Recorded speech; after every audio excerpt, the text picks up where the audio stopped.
Bunge la kaunti ya Mombasa kwa ushirikiano na serikali ya kaunti ya chini ya uongozi wa Gavana Abdulswamad Sharif Nassir limezindua rasmi mpango mkubwa wa udhamini unaolenga kusaidia vilabu vyote vya soka vinavyoshiriki ligi ya FKF tawi la Mombasa. Hatua hii inaelezwa kama chachu ya ukombozi wa kijamii na kimchezo, kwani imeondoa mzigo mkubwa wa kifedha uliokuwa ukiwakumba wasimamizi wa klabu katika ngazi ya mashinani. Kupitia ushirikiano huu wa karibu kati ya wabunge wa kaunti na serikali ya kaunti, rasilimali zimeelekezwa ili kuhakikisha vipaji vya vijana vinapata nafasi na kukua bila kukwamishwa na changamoto za kifedha.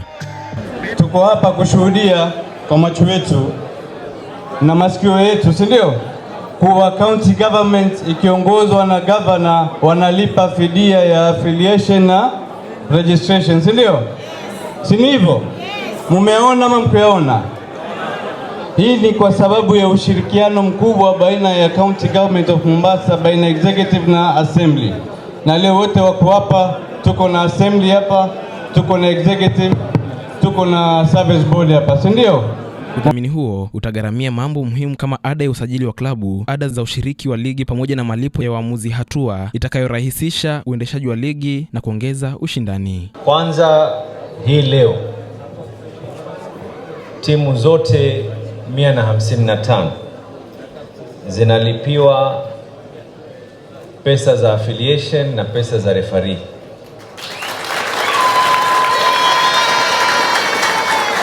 Gavana Abdulswamad amepongeza mpango huo akisema unalenga kuinua vipaji vya vijana wa Mombasa na kuwapa fursa ya kufikia viwango vya kimataifa bila vikwazo. Ameongeza kuwa serikali yake itashirikiana na Kenya Ports Authority KPA kuboresha viwanja vya mtaani ili kuimarisha mazingira ya michezo. Tumeweka fedha viwanja vyote ambavyo kwamba ni vya mtaani viweze kufanyiwa maintenance. Vikiweza kufanywa maintenance hiyo na mpango huu nataka kufanya mpango, tutashirikiana na shirika la KPA, na ingelikuwa ni vyema kwa sababu department, I think you should have invited KPA, lakini mpango huu ni tutashirikiana na KPA, viwanja vyetu vote vya mitaani viweze kurekebishwa. Uzinduzi huu umewaleta pamoja wadau mbalimbali wa soka na unaonekana kuwa mfano wa uongozi unaojali maslahi ya vijana. Wengi wanaamini kuwa hatua hii itarejesha hadhi ya Mombasa kama kitovu cha vipaji vya soka nchini Kenya. I want to congratulate Anza Fresh for doing wonderful job. I think itakuwa ni historia kuwa timu Mombasa United is going to the Premier League ambayo ni community team.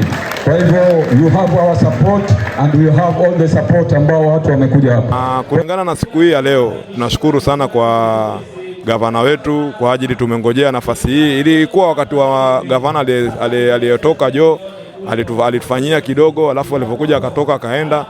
Tumekuwa ni kitu tukiomba zaidi kutoka kwa gavana ajaribu kuingia katika upande wa mpira, manake kuna mambo mingi sana huko, clubs na teseka, viwanja ni vibovu.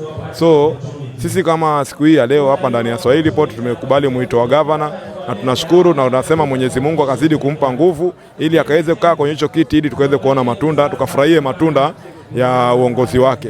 Na nikiripotia Swahili Port FM kutoka eneo bunge la Mvita kaunti ya Mombasa, jina langu ni Samuel Mutethia. Swahili inatuleta pamoja ndani ya Swahili Port FM 91.7. Marhaba.